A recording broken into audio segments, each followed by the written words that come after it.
ગૃહમંત્રી દ્વારા ગુજરાત વિશેષ કોર્ટ વિધેયક 2024 રજૂ કરવામાં આવ્યું, પરંતુ આમાં અનેક ખામીઓ હોવાને કારણે આમ આદમી પાર્ટી આ બિલને વખોડે છે તેવું આમ આદમી પાર્ટીના બોટાદના ધારાસભ્ય ઉમેશભાઈ મકવાણાએ વિધાનસભા ખાતે મીડિયાના મિત્રો સમક્ષ પોતાની વાત રજૂ કરતા જણાવ્યું હતું। આમ આદમી પાર્ટીના બોટાદના ધારાસભ્ય ઉમેશભાઈ મકવાણાએ વિધાનસભા ખાતે મીડિયાના મિત્રો સમક્ષ પોતાની વાત રજૂ કરતા જણાવ્યું હતું।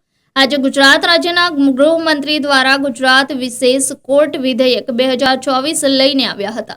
આ બિલ પર મેં ઘણા બધા સૂચનો કર્યા હતા। ગુજરાતની સેશન કોર્ટ અને હાઈકોર્ટમાં જજ અને ટાઈપિસ્ટોની સંખ્યા ખૂબ જ ઓછી છે। ગુજરાતની મોટાભાગની કોર્ટોમાં લોકોના જે કેસ છે તે મુદતો ઉપર મુદતો પડી રહી છે, જેના કારણે મધ્યમ વર્ગ અને ગરીબ વર્ગના લોકોને ન્યાય નથી મળી રહ્યો તેવી લાગણી તેમને થતી હોય છે। ખાસ કરીને ગંભીર ગુનાઓ જેમ કે મર્ડર, બળાત્કાર, લૂંટ, અપહરણ જેવા ગુનાઓ છેલ્લા 20 વર્ષમાં ખૂબ જ વધી ગયા છે અને કોર્ટમાં આવા કેસોનો ખૂબ જ ભરાવો થઈ ગયો છે, જે ચિંતાનો વિષય છે।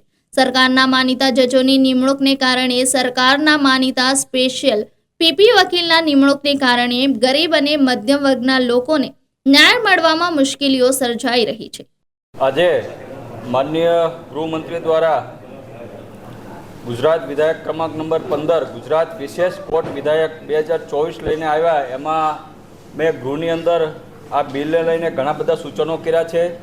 આમ જોઈએ તો ગુજરાતની અંદર ખાસ કરીને સેશન કોર્ટ હોય, હાઈકોર્ટ હોય, ત્યાં જજ અને ટાઈપિસ્ટોની ખૂબ સંખ્યા ઓછી જોવા મળી રહી છે। આમ તમે જુઓ તો ગુજરાતની અંદર મોટા ભાગની જે કોર્ટો જે છે એમાં લોકોને મુદતો ઉપર મુદતો પડે છે। મધ્યમ વર્ગના વ્યક્તિઓ હોય, ગરીબ વર્ગના વ્યક્તિઓ હોય, પોતાને ન્યાય મળતો નથી તેવી લાગણી અનુભવાય છે। ખાસ કરીને ગંભીર ગુનાઓ જેમ કે મર્ડર હોય, બળાત્કાર હોય, લૂંટ હોય, અપહરણ હોય, આવા જે ગંભીર પ્રકારના ગુનાઓ જે છે એ કેસોનો ભરાવો છેલ્લા 20 વર્ષની અંદર ગુજરાતની કોર્ટમાં ખૂબ વધી ગયો છે। આ ચિંતાનો વિષય છે। ત્યારે સરકારના માનીતા જજોની નિમણૂકના કારણે, સરકારના માનીતા સ્પેશિયલ પીપીની વકીલની નિમણૂકના કારણે લોકોને, મધ્યમ વર્ગના લોકો હોય કે ગરીબ લોકોને ન્યાય મળવામાં ખૂબ મુશ્કેલીઓ સર્જાઈ રહી છે। ત્યારે આજે જે ગૃહમંત્રી જે ક્રમાંક નંબર 15નું ગુજરાત વિશેષ કોર્ટનું વિધાયક લઈને આવ્યા છે, ત્યારે આ બિલમાં મોટું જોઈએ તો જે ગુજરાતની અંદર કોઈ ગુનો કરે છે, ગંભીર પ્રકારનો ગુનાઓ કરે છે, એની મિલકત કે જેની સજા 3 વર્ષ કરતાં વધુ હોય તેવા વ્યક્તિઓને એની મિલકત 1 કરોડથી વધુ હોય તેની જપ્તી કરવાની અને એની હરાજી કરવાની, આ પ્રકારનું આ બિલમાં જોગવાઈ કરવામાં આવી છે। ત્યારે એમાં સ્પષ્ટતા નથી કરવામાં આવી। ઘણી બધી સાતે દિમાગો હોય, જે આર્થિક અપરાધીઓ હોય છે, એ અપરાધ તો ગુજરાતની અંદર કરે છે, ગુનાઓ ગુજરાતની અંદર કરે છે, પણ એ મિલકતો ગુજરાતમાં નથી વસાવતા હોતા। અન્ય મહારાષ્ટ્ર હોય, રાજસ્થાન હોય કે અન્ય પ્રદેશોમાં મિલકતો વસાવે છે, તો આ મિલકતોનો આ બિલમાં સમાવેશ નથી કરવામાં આવ્યો।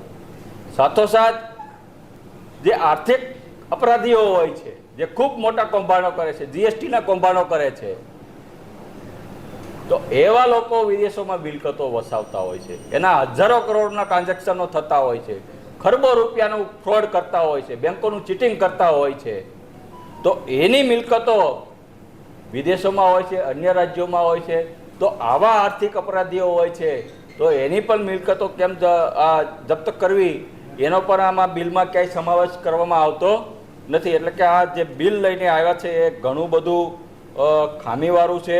અને ખાસ કરીને મેં તમને કીધું એમ કે ગુજરાતની અંદર છેલ્લા 20 વર્ષની અંદર ફોજદારી કેસોનો ખૂબ મોટો ભરાવો થયો છે। આજે તમે જોયું છે કે છેલ્લા 20 વર્ષની અંદર 20% લોકોને જ ન્યાય મળ્યો છે. એટલે કે ચુકાદાઓ ખાલી માત્ર ને માત્ર 20% લોકોને જ ન્યાય મળ્યો છે. બાકી 80% લોકો જે છે એ નિર્દોષ છૂટ્યા છે. એમાં મર્ડર હોય, અપહરણ હોય, ખૂનની કોશિશ હોય કે પોસ્કો જેવા બળાત્કાર કેસો હોય. 80% લોકો જેને કહેવાય કે કાંઈક ને કાંઈક સરકારી વકીલની ખામી હોય, સરકારની ખામી હોય, ચાર્જશીટમાં ખામી હોય, સરકારની ખામી હોય. એ ખામીને કારણે લોકો આજે 80% લોકો જે છે એને ન્યાય નથી મળી શક્યો. એટલે આ બિલને આમ આદમી પાર્ટી સખત શબ્દોમાં વખોડી રહ્યું છે.